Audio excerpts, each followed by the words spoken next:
నమస్కారం. Welcome to our channel. నేను మీ Padmavati. July నెల 16వ తేదీ నుంచి 31వ తేదీ వరకు 12 రాసుల వారికి ఏ విధంగా ఉంటుంది అనేది మనం ఇప్పుడు గురువుగారు ప్రముఖ జ్యోతిష్యులు బ్రహ్మశ్రీ నందిబట్ల శ్రీహరి శర్మ గారు మనతో పాటే ఉన్నారు. ఆయనతో మాట్లాడి ఈ 12 రాసుల వారికి ఏ విధంగా ఉండబోతుంది అనేది మనం తెలుసుకునే ప్రయత్నం అయితే చేద్దాం. నమస్కారం గురువుగారు.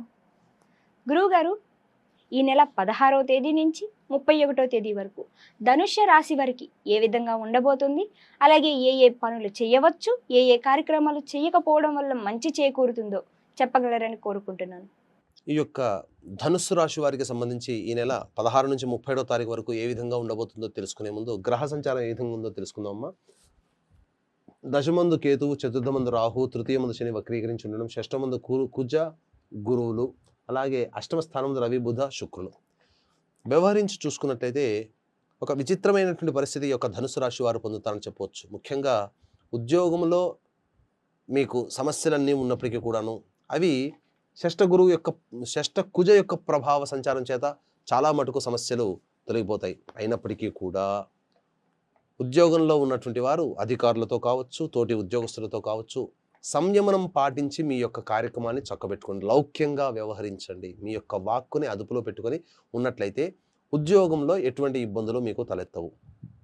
ఇక నూతన వ్యక్తుల యొక్క పరిచయ ప్రభావం మీకు భవిష్యత్తులో కొంత ఇబ్బందికరంగా మారే అవకాశం ఉంది. కాబట్టి మీకు పాత స్నేహితులతోనైనా కానీ, కొత్తగా వచ్చేటువంటి స్నేహితులతో కానీ మీరు కాస్త ఆచితూచి స్పందించండి. వారి యందు ఒక ఆలోచన పెట్టుకోండి.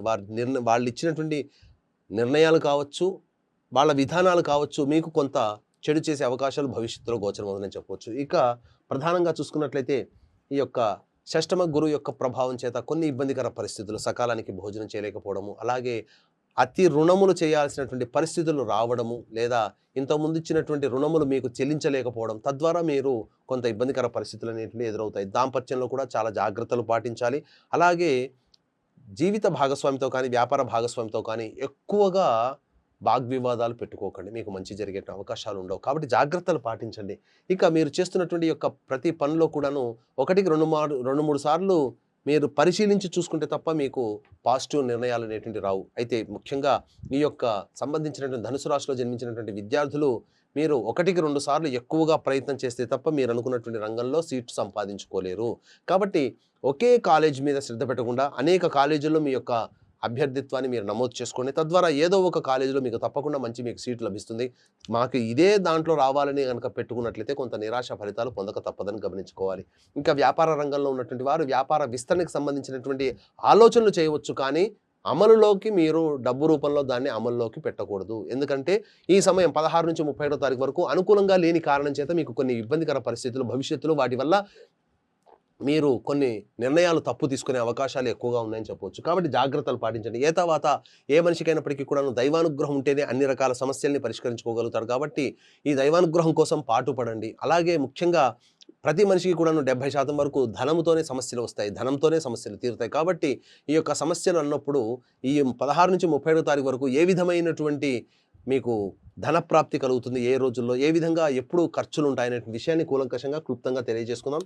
ఇక 16వ తారీఖు రోజున మీరు గత రోజులాగానే 15వ తారీఖు రోజులాగానే ఈ యొక్క ధనుసు రాశి వారికి ఆనందదాయకంగా ఉంటుంది. అన్ని రకాలుగా ధనప్రాప్తి గోచరమైన అవకాశం ఉంటుంది. ఇక 17, 18వ తారీఖులో కనుక చూసుకున్నట్లయితే అధిక ధన వ్యయం అయ్యే అవకాశాలు, అలాగే సరిగ్గా నిద్రపట్టలేకపోవడము, సరిగ్గా భోజనం చేయలేకపోవడము, లేదా మీకు ముఖ్యంగా వృధా ప్రయాస, కాలము వృధాగా జరిగిపోతుంది తప్ప ఏ పని ముందుకెళ్ళదనేటువంటి విషయాన్ని గమనించుకోవాలి. అధిక ధన వ్యయం కూడా గోచరం అవుతుంది. ఇక 19, 20, 21వ తారీఖులోనైతే మీరు ఇంతకుముందు ఈ నెలలో చేపట్టినటువంటి కార్యక్రమాలు కావచ్చు, లేకపోతే ఇంతకుముందు నెలల్లో చేపట్టినటువంటి కార్యక్రమాలు కావచ్చు, వాటికి సంబంధించినటువంటి ఆశాజనకమైనటువంటి ఫలితాలు 19, 20, 21 తారీఖుల్లో గోచరమవుతున్నాయి. కాబట్టి మనసు ప్రశాంతంగా ఉంటుంది. ఏదైనప్పటికీ కూడాను ఏదో ఒక సందర్భంలో మీకు ప్రశాంతతని మరియు మీ యొక్క సంతృప్తినిచ్చేటువంటి అవకాశాలు 19, 20, 21 తారీఖుల్లో గోచరమవుతున్నాయి. ఇక 22, 23వ తారీఖులో కనుక చూసుకున్నట్లయితే ధన ఖర్చులు ఎక్కువగా అయ్యే అవకాశం ఉన్నాయి. కుటుంబ సభ్యులతో వాగ్వివాదాలు పెట్టుకునే అవకాశం ఉంది. కాబట్టి జాగ్రత్తలు పాటించండి, మౌనాన్ని ఆశ్రయించండి. ఇక 24, 25 తారీఖుల్లో మీ యొక్క స్నేహితులు సహాయ సహకారాలు అందించడం ద్వారా, లేకపోతే సోదర సోదరిమణుల యొక్క సహాయ సహకారాలతో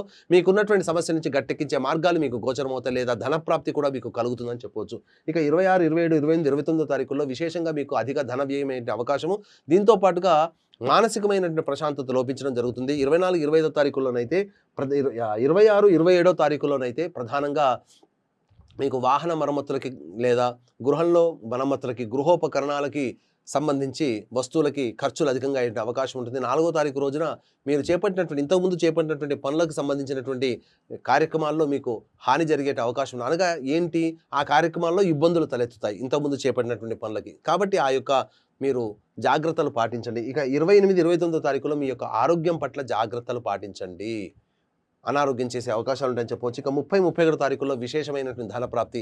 ఎన్ని సమస్యలు ఉన్నప్పటికీ కూడాను ముఖ్యంగా గమనించుకుంటే 19, 20, 21వ తారీఖుల్లో ఎంత సంతోషంగా ఉన్నారో అంతకు రెట్టించినటువంటి ధన ప్రాప్తితో సంతోషంగా 30, 31వ తారీఖుల్లో ఈ మాసాంతంలో మీరు ఆనందదాయకంగా ఉంటారని చెప్పొచ్చు. కాబట్టి ఈ యొక్క ధనుసు రాశి వారికి శుభ అశుభ మిశ్రమ ఫలితాలు కలుగుతాయి. కాబట్టి జాగ్రత్తలు పాటించండి. అయితే ఎంతటి వాడికైనప్పటికీ కూడాను దైవానుగ్రహం ఉంటేనే అన్ని రకాల సమస్యలు తీరుతాయి. కాబట్టి దైవానుగ్రహం అందరికీ అందించాలనేటువంటి సదుద్దేశంతో ఈ నెల 21వ తారీఖు రోజున గురు పౌర్ణమి సందర్భంగా శ్రీకాళహస్తి క్షేత్రంలో రాహుకేతు పూజ, అలాగే సంబంధించినటువంటి విద్యార్థుల కోసం దక్షిణామూర్తి సరస్వతి హోమాలు, మరియు వృషభ, మిథున, కర్కాటక, సింహ, తుల, వృశ్చిక, మకర, కుంభ, మీన రాశిలో జన్మించినటువంటి వారికి మరియు ధనుసు రాశి వారికి కూడా కర్మదోష నివారణ హోమాలు, అలాగే ముఖ్యంగా వివాహము, ఉద్యోగము, దాంపత్యము, అనారోగ్య సమస్యల నివారణకి 18 రకాల హోమాలు ఈ యొక్క 21వ తారీఖు రోజున గురు పౌర్ణమి సందర్భంగా జరిపించడం జరుగుతుంది. అవకాశం ఉన్న వాళ్ళు కార్యక్రమం కేవలం 1500 రూపాయల రుసుముతో ఈ యొక్క హోమాది కార్యక్రమాలు చేయించడం జరుగుతుంది. అవకాశం ఉన్న వాళ్ళు కార్యక్రమం తదనంతరం కాంటాక్ట్ చేసి పూర్తి వివరాలు తెలుసుకోవచ్చు.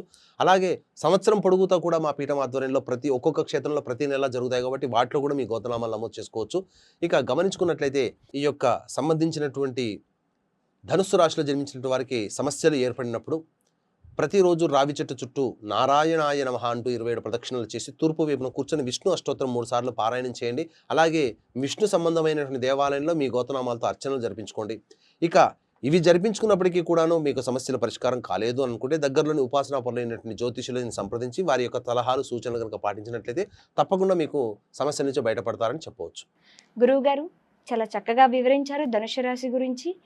ధనుసు రాశి వారు కూడా గురువుగారు చెప్పిన విధంగా ఈ నియమ నిబంధనలు పాటించడం వల్ల మీకు మంచి చేకూరుతుంది. అలాగే ఈ పనులు చేయడం వల్ల